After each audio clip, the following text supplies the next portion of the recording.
TVC, a TV do Correio da Manhã.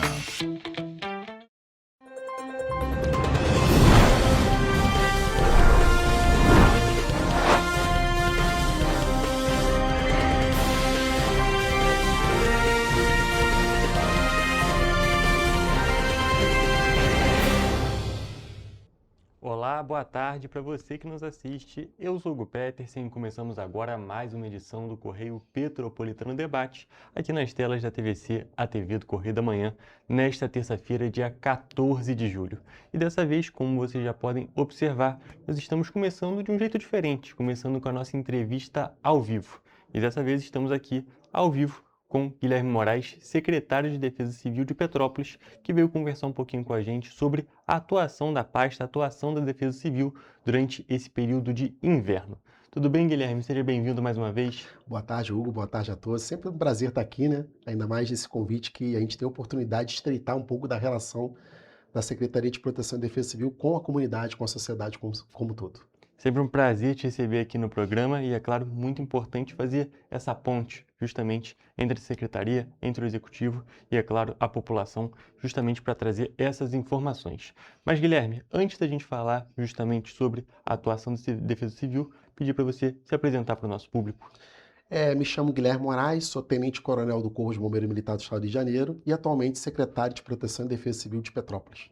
Perfeito, Guilherme. Você já veio aqui recentemente veio no programa para falar um pouco sobre o plano de contingência para o inverno desse ano de 2026 e a gente falou antes do início da estação. Agora que a gente já está em meio, já tivemos as nossas primeiras semanas, queria que você comentasse um pouco sobre como é que estão sendo as atuações justamente no início desse inverno. Então, a gente tem, graças a Deus, né, o município está sofrendo essas chuvas fracas no começo dessa estação. Acho que isso é primordial para diminuir um pouco a escassez hídrica, também a questão dos focos de incêndio florestal. Então a gente está começando assim com o pé direito, né? E graças a Deus uma chuva fraca, não é aquela característica do verão, acho que isso é importante, né? E assim, o grande viés desse plano, assim, que é muito diferente do ano passado, é justamente a questão da parceria com a assistente social, né? Quando a gente fala dessa parceria, dessa integração com a assistente social, é a abordagem do público de rua, né? Que fica ali, sofre um pouco na madrugada com aquele frio, aquela abordagem com a assistente social, com a defesa civil, a gente dirige as pessoas que estão na rua, em situação de rua, cadastra ela, vê as necessidades que ela tem. Se elas sinalizarem que elas gostariam de passar aquela noite dentro do abrigo da prefeitura, eles são acolhidos dentro da estrutura do município e ela passa essa madrugada lá num lugar mais aquecido, né, mais acolhedor. E o resto é o plano de contingência, que, na verdade, ele dentro da matriz de atividade e responsabilidade dele, ele tem 42 órgãos envolvidos nesse plano, com parceria muito com órgãos de resposta, né, com o INES, CMBio, que é a APA ali de Petrópolis, com o Corpo de Bombeiros, para a fase de resposta. A Defesa Civil ela fica mais no monitoramento, nas previsões meteorológicas, auxiliando na resposta caso haja eclosão, e também junto com a Água do Imperador com a questão da escassez hídrica. Então isso a gente vai fazendo uma intersetorialidade, interoperabilidade com os órgãos todos, para que a gente passe essa estação dando uma resposta, prevenindo e auxiliando. E a gente até pode destacar, falando especificamente sobre o plano, como você destacou da outra vez que veio, um dos principais focos justamente desse plano de contingência para o inverno é a questão das queimadas, dos incêndios florestais que a gente costuma ter nessa estação. Mas justamente com essa chuva fina que a gente vem registrando na cidade, vem fazendo que essa situação seja um pouco amenizada aqui em Petrópolis, não é mesmo? Exatamente. Então o que a Defesa Civil já vem fazendo, né? Primeira parceria que no ano passado foi com a Concer, hoje com a Elovias, né, que é a concessionária que corta o município na rodovia federal, a gente já fez uma campanha de panfletagem nas praças de pedágio, conscientizando, principalmente foi no período da Bauerfest, as pessoas que vinham para Petrópolis sobre a questão da conscientização de não produzir fogo, né? Pituca de cigarro, aquela fogueirinha para limpar, né, um terreno que você corta a grama ali e você pode ocasionar daquela fagulha pegar um mato seco ali e acabar dando origem ao fogo e vegetação. E a grande novidade que tem a ver com o ano passado também, a gente continua esse ano, são os NUPDECs florestais, né? A gente pegou o conceito do NUDEC, que nós temos aqui 33, e fizemos 6 ano passado. A gente já tem a previsão de criar mais 3 NUPDECs florestais. Esses NUPDECs florestais são pessoas da comunidade, né, sempre com voluntariado, que eles são os olhos da Defesa Civil naquela comunidade. Então eles ajudam na campanha de panfletagem, ele é o olho da Defesa Civil naquela comunidade, ele sabe identificar um foco de incêndio, o papel dele é ligar para o Corpo de Bombeiros ou para a Defesa Civil, caso ele veja um foco de incêndio, para a gente poder atuar o mais rápido possível, para que um fogo pequeno seja um fogo grande, que demande muitas horas ou até dias de operação do Corpo de Bombeiros, do ICMBio e da APA, né? E do INEA. Então, assim, é primordial isso. Então, inclusive, no sábado, a gente não é o escopo exatamente, mas é uma questão de uma cultura de prevenção que a gente faz. No sábado, a gente teve a oportunidade de ali no Taquara fazer uma panfletagem ali. Aquela localidade são poucos pontos, ele não tem estatisticamente muitos casos de fogo em vegetação ali, mas uma questão mais da cultura de prevenção. Então, a gente foi sábado lá, panfletou ali no Vista Alegre, no Taquara, né, e nas redondezas ali, justamente informando a população para que fale com o vizinho, para ele realmente não tacar fogo. Outra coisa que infelizmente tem acontecido, a gente falou um pouco, a questão do fogo em lixo, né? Então isso é muito ruim também por vários aspectos, né? E um dos aspectos ali, por si só o fogo no lixo, é o fogo ali, aquela fagulha num lugar ali como Secretário, Pedro do Rio, Araras, você tacar fogo no lixo ali, aquela fagulha pegar um ventinho, cair num pasto, aí alastrar aquele fogo ali. E Petrópolis, ele é muito de área de proteção ambiental. Então, assim, o dano é muito ruim para o meio ambiente, né? Não é só pelo fogo em si, que tem a ver com saúde pública e tudo mais, mas a questão também de você estar desprotegendo o nosso patrimônio, que é o meio ambiente aqui, que é primordial. Quem vem para Petrópolis, o que ele acha bonito? Andar na cidade mesmo urbanizada, aquelas árvores, né? Aquela mata distante que você olha, aquele brilho que tem das cores, que tem as árvores, né? Com as suas características. Então a gente evitar isso. Acho que isso é primordial. Sem dúvida nenhuma, inclusive um dos principais cartões postais de Petrópolis e muitas das vezes até nós mesmos, petropolitanos, pessoas que já vivem na cidade há muitos anos, você está passando ali, vamos dizer, pela BR, aqui no centro, você repara como realmente tem tanto verde aqui na cidade, a longa distância, a média distância, e, é claro, você faz um comparativo com outros municípios que têm sim seus cartões postais, porém não tem toda essa diversidade, vamos dizer assim. E realmente é um ponto que precisa ser muito protegido, e essa cultura de prevenção, a levada das informações para essas localidades, inclusive como você disse no Taquara, que pode até não ser um lugar que tem toda essa tendência, mas é muito importante que toda a população da cidade esteja preparada, porque muitas das vezes uma pessoa que está ali no Taquara, que vive no Taquara, pode estar em uma outra localidade, consiga identificar, consiga ver realmente o início de um incêndio ou algo que pode ser melhor feito, então aumenta essa prevenção. Exatamente. Então, por isso que a gente vai trabalhar sempre muito os distritos, né? Porque estatisticamente a gente vê pela baixa pluviosidade, né?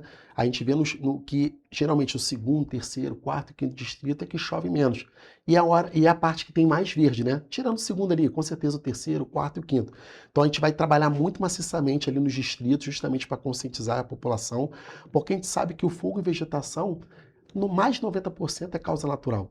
É muito difícil que seja causa natural da questão da soltura de balões, que é outra coisa que a gente tem que realmente conscientizar a população, essa cultura, que pode ser muito bonito historicamente, mas hoje a gente tem a percepção que faz muito mal para a população, porque esse balão ele sai e a gente não sabe onde ele cai. Geralmente ele cai na mata. Então a gente não consegue. Por isso que as operações de bombeiro, por exemplo, acontecem em lugares ermos por causa disso, porque o balão vai lá para um alto de um morro, muito distante, porque ele caiu lá, provoca um fogo. E são operações totalmente desgastantes para as equipes de resposta. Demoram dias, porque são locais de difícil acesso, e sem contar o custo. Geralmente, para você combater esse tipo de incêndio, inevitavelmente o Corpo de Bombeiro vai botar uma aeronave de asa rotativa, né, que é o helicóptero, para poder trabalhar. Aí qual o custo de um helicóptero trabalhar? Também tem um dano ali, horário público ali, o custo para o Corpo de Bombeiros atuar naquele incêndio é um custo muito grande. Então a gente tem que preservar o meio ambiente e também dar valor ao dinheiro público para ele poder ser melhor empregado em outras políticas, não só nessas políticas muito menos causadas pelo ser humano.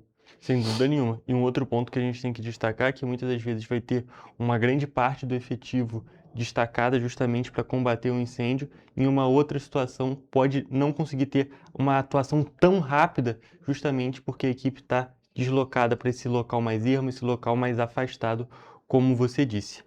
E Guilherme, a gente até destaca que a gente já saiu do período principal das festas juninas, né? Justamente nesse mês de junho, mês passado, mas ainda assim é muito importante conscientizar a população. Essa questão do balão, que não deve ser solto, e a questão das fogueiras, que são muito típicas da época. Já passou, mas é muito importante a gente destacar, porque muitas das vezes tem uma pessoa que vai comemorar a festa junina em julho, agosto, então muito importante que a pessoa não faça fogueira também por conta desse risco da fagulha ou até mesmo da própria fogueira causar um incêndio na localidade. Perfeito, assim, de preferência, por mais que seja uma cultura, que você tenha a fogueira ali, faça um acero em volta, seja um lugar longe de pasto, por causa dessa fagulha, mas se puder evitar, fica muito mais fácil com certeza. O balão é uma cultura que eu acredito que tenha diminuído, mas infelizmente ainda tem. E tem uma coisa interessante que a gente não fala, né? Tem algumas festas juninas ou juninas, né? Que as pessoas ainda soltam fogos de artifício. É outro problema também, né? Acha que é legal ali, é uma brincadeira, uma festividade, mas esse fogo de artifício também ele provoca incêndio, né? Porque aquela fagulha, quando ele estoura, desce aquela fagulha, cai na mata ali. Talvez o direcionamento não para cima, mais inclinado, né? Também, caso tenha um morro à frente ali, possa cair no mato ali que está seco e também proporcionar o fogo em vegetação. São os pontos que ou têm que ser extintos, vamos dizer assim, no É, caso do balão, ou pelo menos melhor estudados, no isso. caso da fogueira, do fogo de artifício, para conseguir continuar com a cultura, não é para extinguir a cultura, Uhum. mas só fazer de uma maneira melhor, uma maneira que seja menos nociva para o nosso meio ambiente. Mas, Guilherme, agora voltando num outro tópico que você citou, a gente está aqui em Petrópolis e aqui está muito frio, a situação está muito gelada, principalmente nessa semana que a temperatura caiu consideravelmente. E você citou um pouco sobre a atuação da Defesa Civil em parceria com a assistência social. Queria perguntar como que funciona esse trabalho, justamente a parte da Defesa Civil nesses atendimentos. A Defesa Civil ela emite, né, um alerta meteorológico quando a temperatura fica um pouco mais baixa, e isso é um acionamento da equipe de rua de atendimento da assistência. Nisso ela percorre, né, os principais pontos, e é inclusive um relato da população também, e faz a abordagem a esse público de rua. E é isso, ela faz o cadastramento, vê a necessidade dessa pessoa e oferece o abrigo, né, o nicho, para que a pessoa possa passar aquela noite ali. Então é isso, a gente vai abordando essa população, né, que às vezes se expõe ao frio extremo, que a gente sabe que tem uma consequência, dependendo da intensidade do frio, que pode causar até a morte. Né? Então, assim, é importante essa abordagem. É um trabalho que vem sendo muito bem feito pela assistência social, com muita preocupação, muito zelo, e a gente vai abordando o pessoal. E a Defesa Civil auxilia com uma equipe, com eles propriamente dito, e também a emissão que seria um alerta, né, falando para a assistência social que seria interessante ela ir à rua fazer a busca ativa dessa população em virtude da baixa temperatura. É até um ponto bem interessante da gente destacar, porque esses alertas da Defesa Civil, a gente logo pensa em chuva, possibilidade de deslizamento, até o fechamento de alguma via, que é justamente mais relacionado àquela questão do verão. Mas também tem todo esse outro trabalho que muitas das vezes pode não chegar na população geral, mas que sim é muito importante para determinadas categorias, não é verdade? Verdade, um exemplo disso também de um boletim meteorológico e acompanhamento é nosso boletim de risco de incêndio florestal que a gente publica todo dia, né? Então a gente mostra dentro da região de Petrópolis, né, dos distritos, a área que tem maior possibilidade de ocorrer incêndio florestal, que também já é um parâmetro para a atuação de equipe de resposta, alertando a elas que deveriam ficar em prontidão, tendo em vista a possibilidade de haver fogo e vegetação. É um outro método também que a gente propõe para a resposta. E a questão também da umidade da atmosfera, né? A baixa umidade também ocasiona, a baixa umidade ter a possibilidade também de ter eclosão de incêndio florestal, fogo e vegetação. São alguns pontos interessantes da gente destacar, justamente porque muitas das vezes a população, vamos dizer, não tem o que fazer, mas é muito importante que os órgãos envolvidos fazem todo esse trabalho, pelo menos de preparação, para ficar ali em prontidão para algum tipo de resposta que pode ter a tendência de acontecer. Não é uma certeza, mas Uhum. existe essa tendência. E é um trabalho para, falando de você, que trabalha justamente ali na Secretaria de Defesa Civil, é muito importante justamente para fazer toda essa preparação, não é mesmo? O importante é que os órgãos é que a gente busca, né? Os órgãos estarem sempre integrados em suas ações. Quando a gente tem integração, a gente vai trocando experiências e ações, a gente vai combinando para melhor atender. Essa que é a grande razão. A questão do fogo e vegetação, quando a gente faz a panfletagem na comunidade, junto com a emissão de os boletins meteorológicos, a gente também está fazendo essa cultura de prevenção que a gente muito bate. No sentido assim, população, se a sua conduta já é normal não produzir o fogo, Com o boletim de risco de incêndio florestal, ele colocando alta a possibilidade, aí é aquele momento que você tem que evitar com certeza de produzir qualquer tipo de queima, porque a probabilidade daquela queima ali que você acha que está controlada, ela se tornar descontrolável, é muito grande em virtude daquela produção, daquela localidade. Perfeito. E só para a gente poder encerrar nossa entrevista, eu acho que nós já citamos os principais pontos, queria que você falasse mais uma vez para a nossa população quais são os meios de contato com a Defesa Civil, justamente porque pode haver um princípio de fumaça, um princípio de incêndio, como que a população pode justamente ajudar a parte da Defesa Civil. É o importante que a população entenda que o órgão responsável para a resposta de incêndio florestal é o Corpo de Bombeiros. Então, assim, é importante eles ligarem 193 para fazer o chamado para o atendimento do Corpo de Bombeiros. Eles podem ligar para a Defesa Civil também. A Defesa Civil vai fazer a ponte com o Corpo de Bombeiros, mas o órgão principal é realmente ligar para o 193 para o Corpo de Bombeiros e informar. Importante na hora de ligar, dar o endereço correto, dar um ponto de referência, tentar descrever aonde é esse fogo, qual o tamanho desse fogo, para que, a equipe do Corpo de Bombeiros chegue da forma mais rápida possível e acerte o endereço ali de primeira ali, seria importante. Perfeito, Guilherme. Tem mais algum ponto que você gostaria de destacar, tanto sobre a atuação da Defesa Civil no inverno, nessa questão da assistência social, dessa parceria com a assistência social, ou também sobre essa questão da prevenção do fogo em vegetação? O que eu posso dizer é que a população como um todo, né, nesse período de vigência do plano inverno, é aquilo que eu sempre tenho falado, evite produzir fogo, evite soltar balão. De preferência, a verdade é não soltar balão. Né? Essa aqui tem que ser a verdade. Então não solte balão, não produza fogo, não pense que aquela queima vai ser controlável, não taque fogo no lixo, não faça isso. Né? Espere que vai passar a coleta lá e vai retirar aquele lixo. Acho que são medidas que você vai contribuir muito para o meio ambiente e para a sociedade como um todo. O nosso número é 199, qualquer coisa é só ligar para a Defesa Civil e em caso de fogo e vegetação, ligar 193, que é o Corpo de Bombeiros. Perfeito, Guilherme. Muito obrigado pela sua presença aqui mais uma vez. Sempre um prazer te receber e, é claro, sempre um prazer ser essa ponte, justamente, entre a Defesa Civil e a nossa população. Eu que agradeço, uma boa tarde a todos e obrigado pela oportunidade. Perfeito, gente. E com essas informações eu encerro a nossa entrevista, mas fique por aqui porque o nosso programa de hoje só está começando.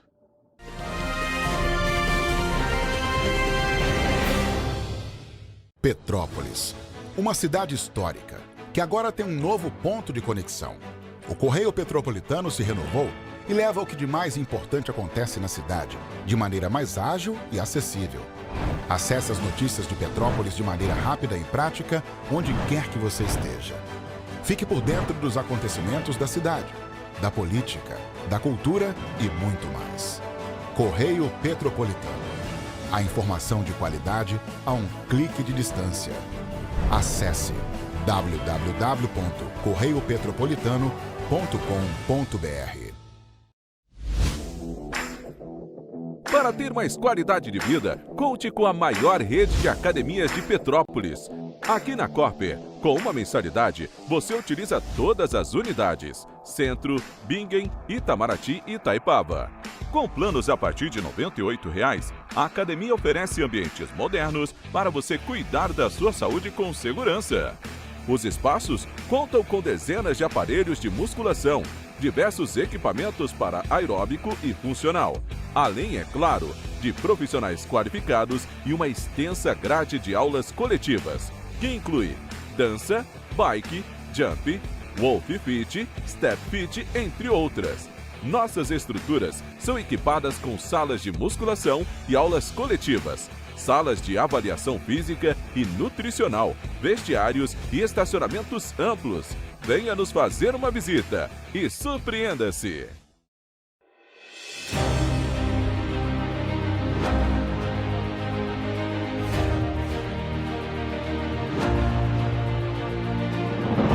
Não é jornalismo de direita, é jornalismo direito. Correio Petropolitano. Tudo que seu jornal não deveria ter deixado de ser. Todos os dias, em uma banca perto de você.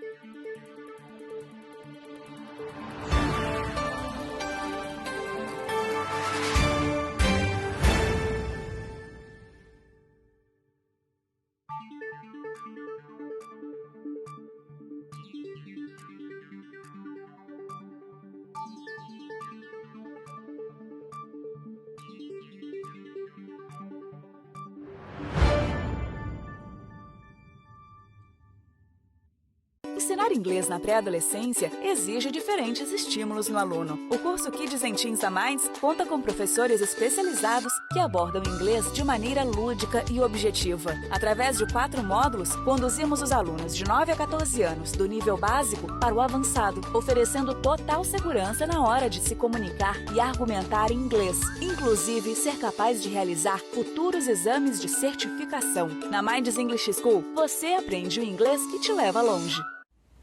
Você já pensou sobre o que é ser petropolitano? Ser petropolitano é viver a história e viver na história. É tratar Dom Pedro II e a Princesa Isabel como vizinhos, ter uma natureza incomparável e ter um ar serrano que os turistas adoram. É também, às vezes, ter todas as estações do ano em um só dia. Ser petropolitano é se emocionar com os corais e marchar com as bandas marciais. É enfrentar o trânsito na subida da serra e reclamar do pedágio. É comemorar os gols e, às vezes, sofrer pelo serrano. Ser petropolitano é ser resiliente, ser solidário. Ser petropolitano é amar esta cidade imperial, na qual nascemos ou escolhemos para viver. Correio Petropolitano, o jornal que tem no seu nome o orgulho de ser petropolitano. Todos os dias em uma banca perto de você. Petrópolis, uma cidade histórica, que agora tem um novo ponto de conexão. O Correio Petropolitano se renovou e leva o que de mais importante acontece na cidade, de maneira mais ágil e acessível. Acesse as notícias de Petrópolis de maneira rápida e prática, onde quer que você esteja. Fique por dentro dos acontecimentos da cidade, da política, da cultura e muito mais. Correio Petropolitano. A informação de qualidade a um clique de distância. Acesse www.correiopetropolitano.com.br.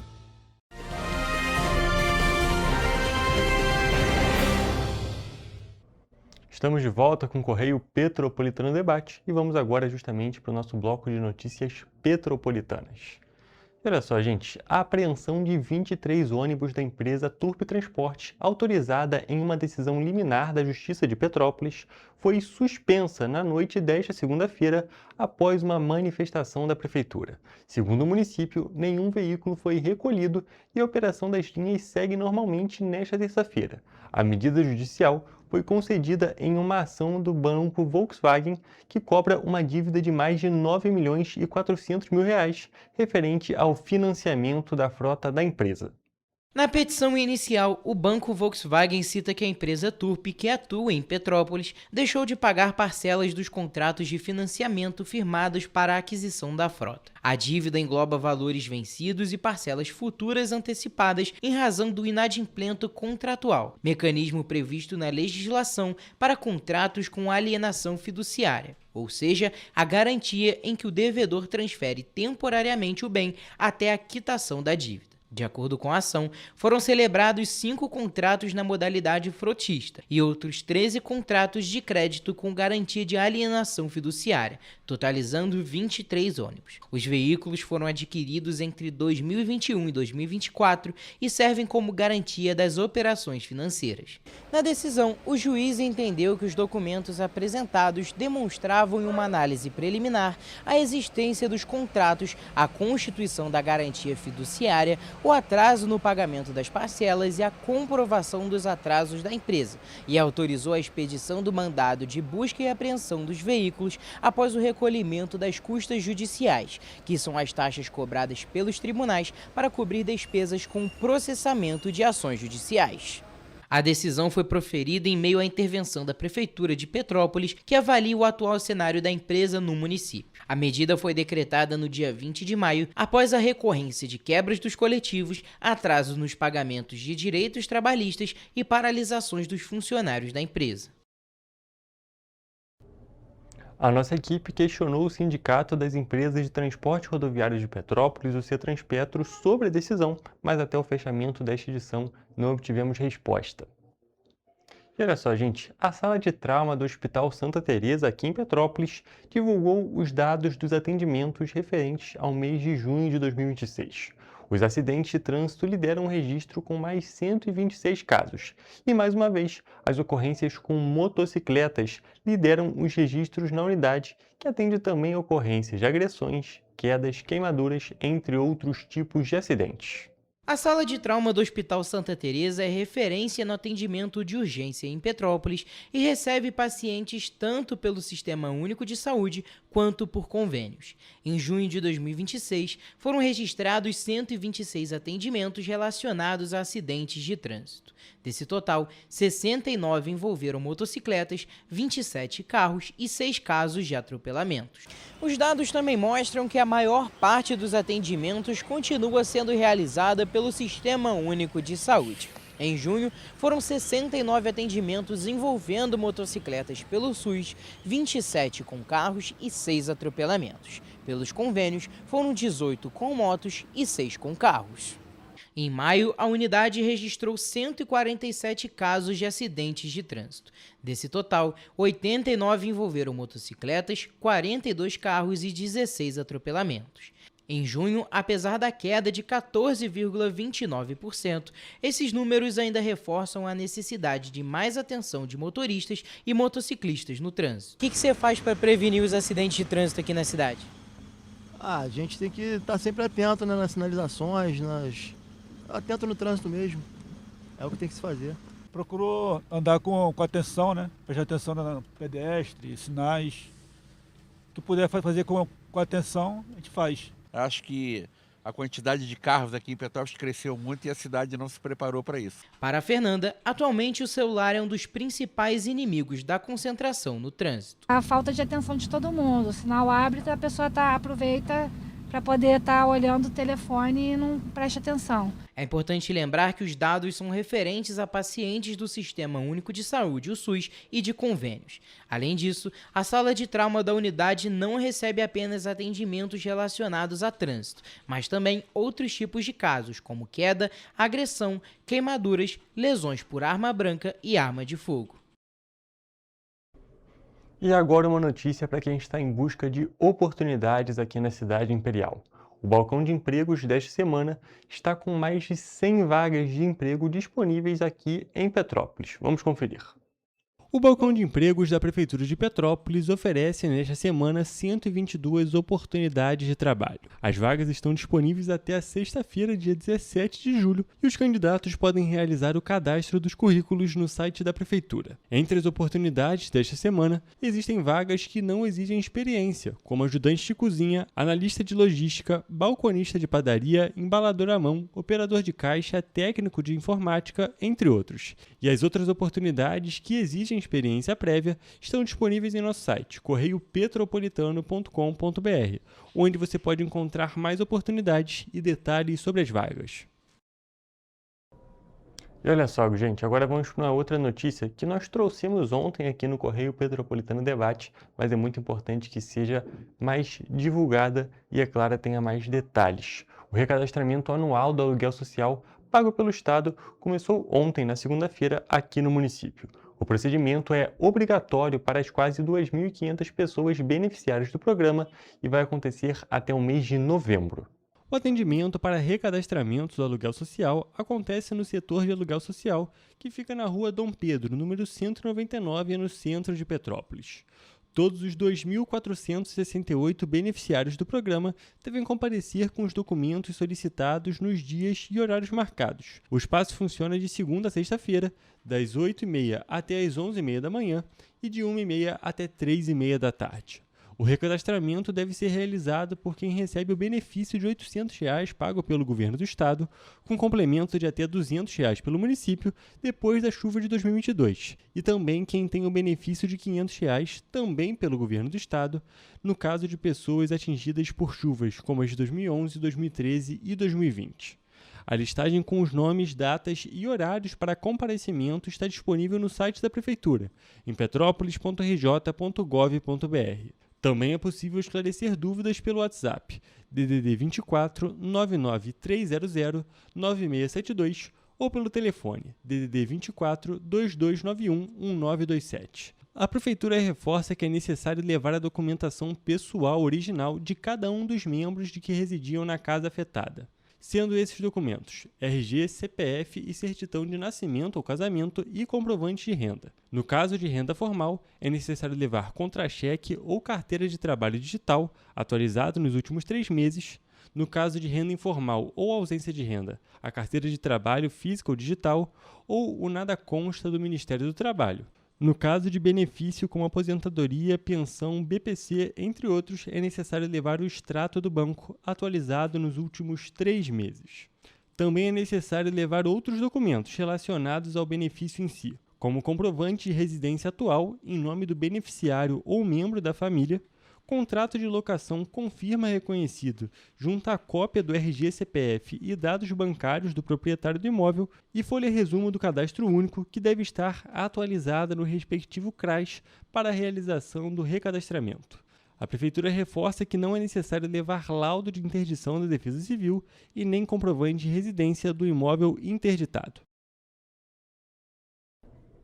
E o Banco de Sangue Santa Teresa promove até o próximo sábado, dia 18 de julho, a campanha Coração na Mão, Vida nas Veias. A iniciativa reforça a importância da doação de sangue e oferece um coração anti-estresse como forma de agradecer aos voluntários.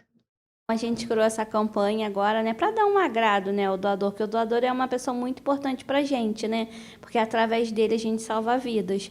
E aí a gente está com essa campanha que vai de hoje até sábado. Todos que forem realizar a doação essa semana ganham esse coraçãozinho aqui em forma de agradecimento. A campanha busca aumentar os estoques de sangue e conscientizar a população sobre a importância das doações, especialmente durante o período de férias e do inverno, quando os índices de acidentes aumentam e as doações costumam cair. Embora todos os tipos sanguíneos sejam essenciais, os estoques de O negativo e O positivo são os que mais preocupam nesse momento. Doar sangue é um gesto simples, mas que pode fazer a diferença para pacientes em cirurgias, tratamentos contra o câncer e atendimentos de emergência. Para ser um doador, é preciso estar saudável, pesar mais de 50 quilos e ter entre 18 e 69 anos. Adolescentes com idades entre 16 e 17 anos também podem doar, desde que tenham a autorização dos responsáveis. Para facilitar a participação, a instituição também oferece apoio no transporte dos doadores. Se a pessoa conseguir reunir um grupo de até 15 pessoas, uma van pode ser enviada até o local. Já para grupos de 2 a 4 pessoas, o Banco de Sangue disponibiliza um carro para o deslocamento. É muito importante que a doação seja nesse período, né, maior ainda, porque é um período de férias, né? Infelizmente, a gente está com muitos alunos que podem nos ajudar das faculdades de férias e também devido ao clima, né? Está muito frio em Petrópolis e a gente está com a maioria dos doadores gripados. Isso faz com que a doação caia muito e, infelizmente, o número de pacientes está bem alto. O atendimento acontece diariamente, inclusive aos sábados, domingos e feriados. A expectativa é mobilizar novos doadores e reforçar a importância de manter os estoques abastecidos durante todo o ano, porque o verdadeiro valor não está no brinde, mas na vida que a sua doação pode transformar. Peço a todos que estejam nos assistindo para vir fazer uma doação. A doação é muito importante, salva vidas. A gente funciona todos os dias, das 7 da manhã às 18 horas, na rua Dr. Paulo Hervé, número 1130, no Bingen. E com essas informações, nós encerramos a parte de notícias petropolitanas e vamos agora para um rápido intervalo.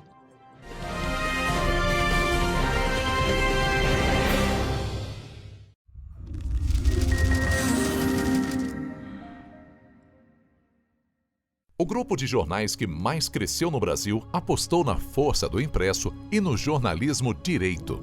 Em setembro de 2025, o Grupo Correio da Manhã completa 6 anos de uma trajetória marcada por coragem, compromisso e credibilidade. Resgatamos a história do jornal mais importante do Brasil no século XX e hoje somos protagonistas da nossa história no século XXI. Acreditamos na responsabilidade de colocar a informação correta no papel. Enquanto o mundo digital muda a cada segundo, o jornal impresso permanece como referência de verdade e confiabilidade. Contamos com 4 parques gráficos próprios, no Grande Rio, em Volta Redonda, no Núcleo Bandeirante e em Areal.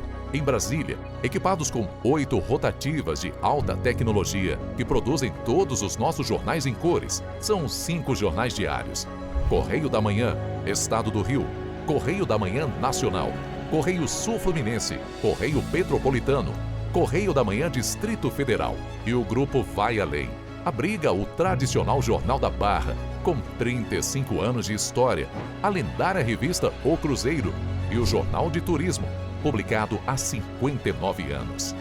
Na área eletrônica, temos a TVC, TV Correio da Manhã, no ar há 24 anos pelo canal 16 de Petrópolis, com estúdios também no Rio de Janeiro e em Brasília.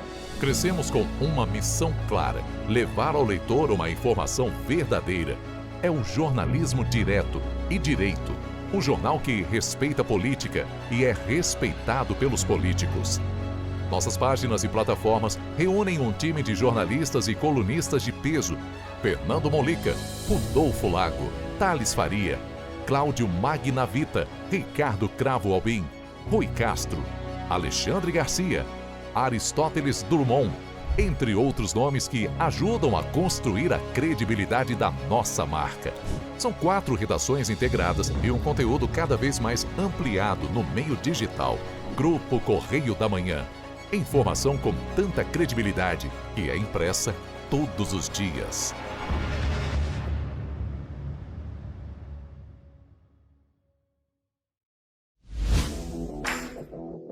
Para ter mais qualidade de vida, conte com a maior rede de academias de Petrópolis. Aqui na Corper, com uma mensalidade, você utiliza todas as unidades: Centro, Bingen, Itamaraty e Itaipava. Com planos a partir de R$ 98,00, a academia oferece ambientes modernos para você cuidar da sua saúde com segurança.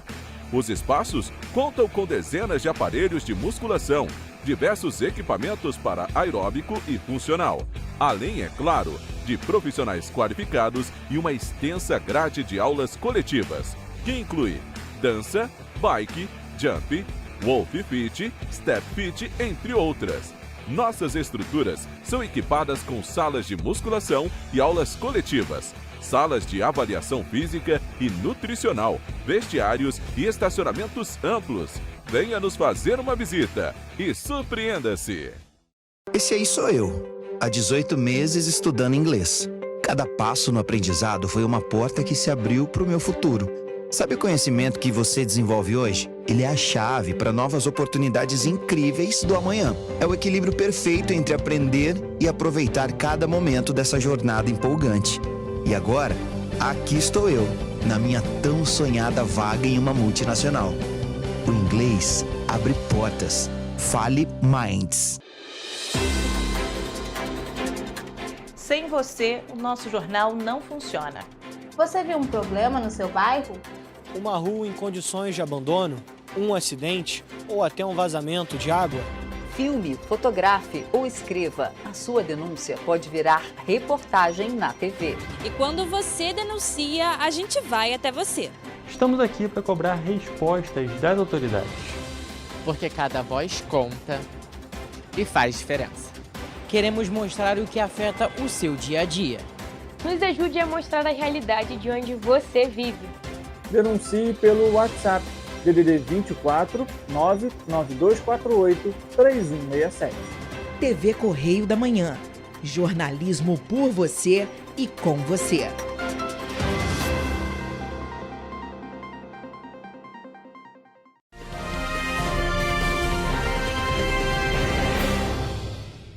Estamos de volta e olha, saímos de Petrópolis do nosso segundo bloco e vamos agora para Nova Friburgo. Isso porque o polo de moda íntima da cidade, um dos principais responsáveis pela economia da região serrana, enfrenta desafios que vão da informalidade à dificuldade de contratar trabalhadores.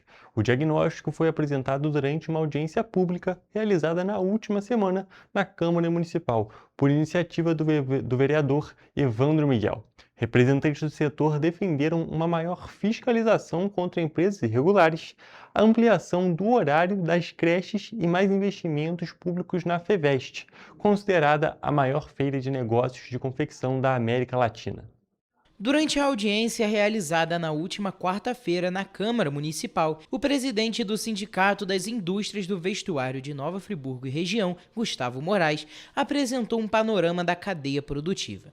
Segundo ele, o sindicato representa empresas de 12 municípios e reúne 496 associados, responsáveis por aproximadamente 28 mil empregos. Até maio de 2026, Nova Friburgo contabilizava 4.282 empresas registradas ligadas ao setor da confecção. A maior parte é formada por microempreendedores individuais, que representam 63,8% dos CNPJs. As microempresas somam 1.396 registros, enquanto as empresas de pequeno porte chegam a 151 e as de grande porte a 45. Mostra o tamanho que nós somos. Só que a gente consegue, como entidade sindical, ter 12% só desse universo. E então a gente precisa, como entidade sindical e como poder público, acessar esse MEI, que ele está trabalhando para a informalidade, ele está trabalhando para os marketplaces com informalidade. Entre os principais desafios apresentados pelo sindicato está o crescimento das chamadas facções irregulares, empresas que atuam sem cumprir as exigências legais e trabalhistas. Segundo o presidente da entidade, a informalidade gera uma concorrência desleal, reduz a arrecadação pública e dificulta a permanência das empresas que atuam de forma regular.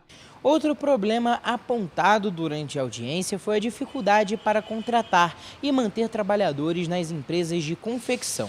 De acordo com o Sindivest, cerca de 80% da mão de obra do polo é composta por mulheres. A entidade avalia que a limitação do atendimento em período integral nas creches municipais contribui para o aumento da informalidade e para a dificuldade de contratação. Entre as propostas apresentadas está a ampliação dos horários de funcionamento das unidades de educação infantil para atender as mães que trabalham na indústria. Em dezembro, as creches entram de férias. A mãe que tem seu filho pequeno, o que ele faz com o filho? Não faz.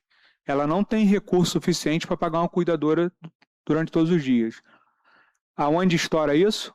Nas empresas. 80% da nossa mão de obra são mulheres, então por isso a gente faz esse pleito aí do horário de creche estendido. Outro tema debatido foi a FEVEST, a Feira de Negócios da Moda Íntima, que em 2024 foi reconhecida como Patrimônio Histórico, Cultural e Imaterial do Estado do Rio de Janeiro. Além de reunir confeccionistas e fornecedores de diversos países, o evento movimenta os setores de hotelaria, comércio, alimentação, transporte e turismo de Nova Friburgo. Na edição de 2026, nós tivemos visitando a feira 6 mil pessoas. São 6 mil CPFs diferentes. Nós movimentamos a cadeia hoteleira, restaurantes, táxi, Uber. Tudo isso aí é movimentado na semana de FEVEST. Nós tivemos esse ano a ocupação de 92% dos hotéis. E a gente gera empregos diretos e indiretos. Durante a audiência, o vereador Cláudio Damião afirmou que os problemas apresentados ultrapassam o setor da confecção e refletem desafios enfrentados por toda a economia do município. Ele destacou que temas como manutenção das creches, gestão financeira da prefeitura e apoio às atividades econômicas dependem da participação do Poder Executivo e lamentou a ausência de representantes do governo municipal na discussão. E aí eu sinto a ausência de determinados atores nessa discussão. Não só os vereadores, evidentemente, mas do Executivo. Porque quem tem a caneta para fazer acontecer é o Executivo. E vamos agora para a nossa previsão do tempo.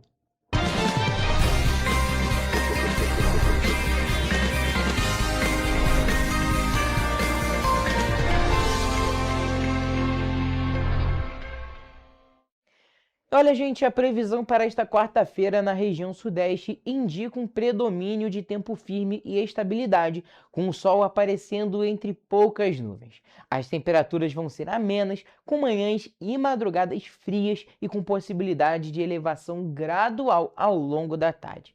Nas cidades da nossa região de cobertura, já não temos mais previsão de chuva para esta quarta-feira. Em Nova Friburgo, o dia vai ser de sol com algumas nuvens e com névoa ao amanhecer, e a noite vai ser de céu limpo. Os termômetros vão estar bem baixos, marcando mínima de 7 e máximas de 17 graus. E essa é a cidade com a temperatura mais baixa da nossa região. Em Teresópolis, a quarta-feira vai ser de sol o dia todo, com muitas nuvens pela manhã. E à noite, forma-se o nevoeiro, aquele famoso russo. As temperaturas variam entre a mínima de 9 e a máxima de 18 graus. Aqui em Petrópolis, o dia também vai seguir essa tendência. A quarta-feira vai ser de sol com algumas nuvens ao longo do dia e à noite também de céu limpo. Os termômetros variam entre 9 e 18 graus. Agora mudando de região, em Paraíba do Sul, o dia vai ser de sol com muitas nuvens e com períodos de céu nublado, e à noite também de céu limpo. Nesse caso, as temperaturas variam entre a mínima de 12 e a máxima de 21 graus. E para finalizar, em Três Rios a previsão indica uma quarta de sol, com muitas nuvens durante o dia e com períodos de céu nublado, e à noite as nuvens se dissipam e o céu fica limpo. Os termômetros variam entre a mínima de 12 e a máxima de 21 graus. E assim, a gente finaliza a previsão do tempo para as cidades da nossa região de cobertura.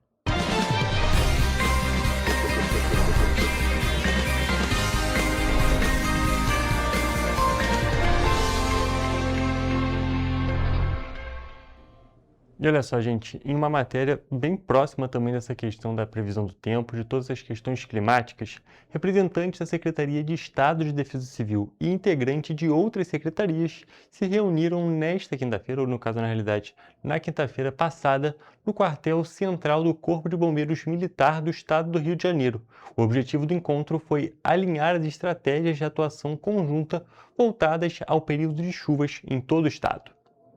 O encontro teve como objetivo fortalecer a integração entre os órgãos responsáveis pelo monitoramento, prevenção e resposta a possíveis ocorrências provocadas por eventos climáticos extremos em todo o estado. A força-tarefa prevê ainda o compartilhamento de informações em tempo real entre os órgãos envolvidos, o planejamento de ações preventivas e o reforço da capacidade de resposta em caso de necessidade. Durante a reunião, foram debatidas ações preventivas e de contingência com foco no acompanhamento das rodovias estaduais, monitoramento de encostas, contenções, áreas suscetíveis a deslizamentos, além da definição de protocolos de atuação integrada para reduzir os riscos à população. Foi definido que haverá o compartilhamento de informações colhidas pela Defesa Civil Estadual de ocorrências de bloqueio parcial ou total nas rodovias estaduais, visando a devida sinalização e intervenção para restabelecer a fluidez e a segurança no trânsito. A prevenção e a integração entre as instituições são fundamentais para proteger vidas e minimizar os impactos causados por eventos climáticos, com o objetivo de atuar de forma antecipada, coordenada e eficiente. E olha só, gente, o Dia Mundial da Conscientização do Transtorno do Déficit de Atenção com Hiperatividade, o TDAH, é lembrado no dia 13 de julho, ou seja, ontem, e chama atenção para a importância de reconhecer os primeiros sinais do transtorno ainda na infância. Por isso, especialistas alertam que, como as crianças passam boa parte do dia na escola, os professores podem ter um papel fundamental ao identificar comportamentos que merecem atenção e orientar também as famílias a buscarem avaliação especializada. O TDAH é um transtorno do neurodesenvolvimento marcado por desatenção, hiperatividade e impulsividade. Segundo a Associação Brasileira do Déficit de Atenção, o transtorno atinge cerca de 3 a 5% das crianças no mundo e, em mais da metade dos casos, acompanha o paciente também na vida adulta. Na sala de aula, alguns comportamentos podem chamar a atenção dos professores, mas os especialistas reforçam que esses sinais sozinhos não fecham diagnóstico. O papel da escola é observar, registrar e dialogar com os familiares, para que a criança seja avaliada por profissionais especializados. Muitas vezes a família não vai perceber ou não quer enxergar, vai passar por um processo de luto, e essa criança, esse adolescente, vai ter somente o professor como um filtro protetor dessa saúde mental, da sua saúde mental. Então, existem estudos já que comprovam que quanto mais precoce o tratamento, o diagnóstico, evita atrelar mais comorbidades a esse transtorno. Entre os sinais estão a dificuldade para manter a atenção, a agitação constante e a impulsividade. A neuropsicopedagoga Caroline Graciani explica que é preciso avaliar se esses comportamentos são frequentes, se prejudicam a aprendizagem e interferem na rotina da turma. Nessas situações, a escola deve conversar com a família e orientar a busca por uma avaliação especializada. Na hiperatividade, é uma agitação motora. Você vê que ela não consegue ficar sentada há muito tempo, a perna está balançando, ou está roendo o lápis, comendo o lápis inteiro, está tirando pelinha do dedo, você vê que o dedo às vezes está até sangrando de tanta pelinha que ela tira. Fica agitada, quer ir de mesa em mesa, faz coisas, pede para ir ao banheiro, pede para beber água, porque não consegue ficar parada.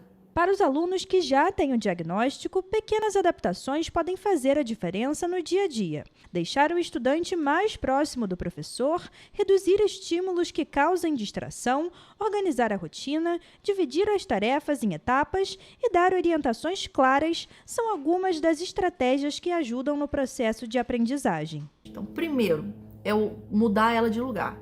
Essa criança tem que estar sentada na frente, ela tem que estar ali sob os seus olhos, sobre a sua supervisão. E evitar elementos distratores, elementos visuais, auditivos que possam distrair essa criança. Então não vai sentar perto da porta, que ela vai ficar olhando as pessoas passarem, não pode sentar perto da janela, tem que estar perto de você.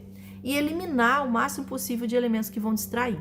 A especialista alerta ainda que o TDAH não tratado pode trazer impactos importantes para a vida escolar e emocional da criança ou do adolescente. Baixa autoestima, bullying, ansiedade, depressão e até evasão escolar estão entre as consequências. Por isso, o diagnóstico precoce, o tratamento adequado e o acolhimento da escola e da família são fundamentais para garantir mais qualidade de vida. E olha só, gente, agora para finalizar a parte de notícias do nosso programa de hoje, pela segunda semana consecutiva, o mercado financeiro reduz a expectativa de inflação no Brasil em 2026. Segundo o Boletim Focus divulgado ontem, na segunda-feira, dia 13, pelo Banco Central, o Índice Nacional de Preço ao Consumidor Amplo, o IPCA, que é tido como a inflação oficial do país, foi projetada para 5,16%, uma queda em relação à semana passada. Na semana passada, o mercado projetava uma inflação ligeiramente maior, de 5,30%, na comparação com os 5,16% registrados em junho. Os demais índices projetados pelo boletim para 2026 são o PIB, o câmbio e a taxa Selic, se mantiveram estáveis. Com relação ao Produto Interno Bruto, o PIB, que é a soma de todos os bens e serviços produzidos no país, o mercado projeta um crescimento de 1,99% em 2026, pela segunda semana consecutiva. Para 2027 e 2028, o crescimento projetado pelo mercado está em 1,65% e 2%, respectivamente. Ao final de 2026, a expectativa é de que o dólar esteja cotado a R$ 5,20. Para 2027 e 2028, as cotações projetadas estão em R$ 5,28 e R$ 5,34. Já no âmbito da taxa básica de juros, a Selic, se manteve em 14% em 2026 pela terceira semana seguida. A taxa atual estabelecida pelo Comitê de Política Monetária Copom do Banco Central em 17 de junho é de 14,25%. Com isso, a expectativa é de pelo menos mais uma redução na atual taxa até o fim do ano. As previsões da Selic para 2027 e 2028 se mantiveram estáveis, em 12% e 10,5%, respectivamente. De acordo com o Instituto Brasileiro de Geografia e Estatística, o IBGE, os preços dos alimentos tiveram a primeira queda desde novembro de 2025, ajudando a inflação oficial a fechar o mês em 0,16%. O resultado mensal do IPCA é o menor desde outubro de 2025. Os dados de junho mostram que a inflação perdeu força pelo quarto mês seguido. Em maio, o índice era de 0,58%. Em 12 meses, o IPCA soma 4,64% de alta, ainda acima da meta do governo de até 4,5%, porém abaixo do acumulado até maio, quando era de 4,72%. Em junho de 2025, o IPCA foi de 0,24%. Com essas informações, nós encerramos o nosso programa de hoje. Muito obrigado pela sua audiência e até a próxima.